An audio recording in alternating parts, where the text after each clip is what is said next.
You know, even in a struggling economy, everyone needs to make sure their affairs are in order. And you don't have to be rich to set up a trust or a living will. Fox News legal analyst Bob Massey is here to tell us what your options are should that come your way and why you should be taking care of that now. Welcome, Bob. Morning, Brian. Morning. Well, first off, a living trust. How much would that cost if I said I got to go do that?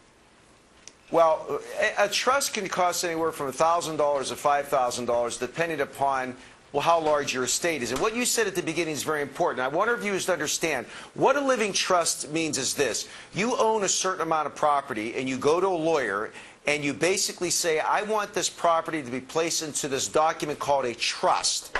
And what that essentially means is that upon your death, there is no need to go through the court system, if it's done correctly, to distribute your estate. And because of all the things we talked about with real estate the last several months, Brian, people are more aware more than ever before as to putting their things in order for themselves. So it's very important, no matter how little you have or how much you have, to have an estate lawyer look at and see if you should have a living trust. So the trust is, it's a document that avoids your need for probate, as you just mentioned, a private, unpublished document. Absolutely. Where do you keep that? With your lawyer?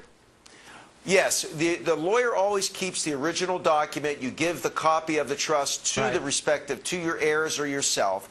But it's a document that is not published. When you pass away, if you don't have a trust and you have a will, and that will has to then go through the courts, which is the probate process, that will is a public document. And that's when a lot of people, Brian, get scammed. You'll read about people that all of a sudden they were contacted by somebody to try to sell them an investment. That's because there's actually people that go to the courthouse to see the will and see how much money they had, where they own property, and that's how a lot of people get scammed. Right. So the other element about a living trust, most trusts are revocable, so you could always change it. Now, when it comes to wills 101, you say the wills, as you mentioned, could be probated and can be made a public record, which could lead to some fraud and being scammed. And it gives parents of minors the chance to nominate a guardian.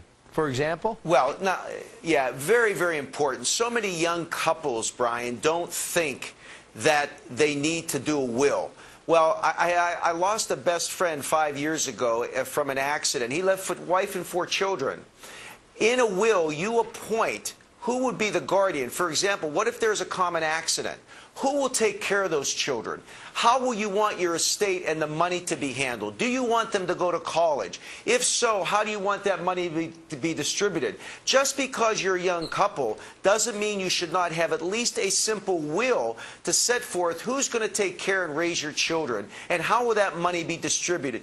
Very, very important. I cannot emphasize to young couples, even if you don't have a lot, get a simple will done by a lawyer to make sure your children will be taken care of. And if you wanted to do that, a real quick price?